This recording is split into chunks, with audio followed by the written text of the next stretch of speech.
Hi guys, welcome back to the channel. Continuing our top 15 series, we've got something special lined up for you today. I know so many of you have been asking for a customer reviews analysis for this one. Well, we're finally doing it. But before we get into that, don't forget to check this exclusive discount for it. You can find the link in both the video description and the top comment below. Now, let's not waste any more time and jump right into the details. So, I picked up this power station mainly to have reliable power on road trips and during outages, and I've been pleasantly surprised. It's not pocket-sized, but at about 5.2 pounds, it's easy to carry and feels solid. It has two USB-C ports and two USB-A ports, with one USB-C port acting as the input, which means you can charge and power other devices at the same time. Pass-through charging works, so you can run a lamp or a small device while the unit itself is charging.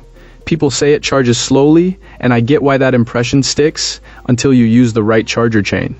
I started by plugging into the front USB on my computer, about 3 watts, which the display shows. Then I tried a wall wart at 5 watts, and finally a real charger box with a 20-watt USB-C port and a 65-watt USB-C connector. With the included USB-C cable plugged into the 65-watt port, it jumped to around 57 watts and settled in the 40s as it neared full. From 30% to 100, it took about 4 hours. The display shows input and output, plus a running estimate of time to full or to empty. At 100%, it said 1 minute remaining for a while, which was funny but harmless. If you unplug for a bit and replug, it comes back online around 60 watts, then drifts down again as LiFePO chemistry does its thing. The display itself is a strong point.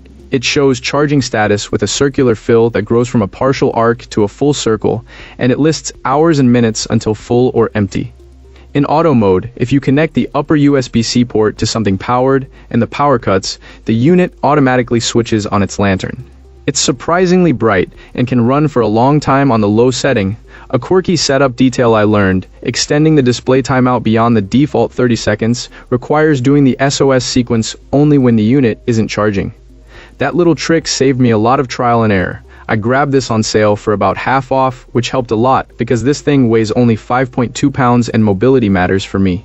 It ships without a charging cube, which I didn't mind. A 60-watt cube isn't cheap, and you don't always need it for everyday use. The 192 watt-hour capacity is plenty for phones, tablets, laptops, and even a small lantern for a power outage. In a California storm, lantern mode and a dim setting lit up the kitchen and living room for hours, which felt like a small win. If I had to add something, I would love a 12-volt lighter outlet and a warmer lantern tone, but those aren't deal breakers. Overall, this power station is a strong pick, especially when you snag it on sale. I'd recommend it for road trips, camping, or emergencies.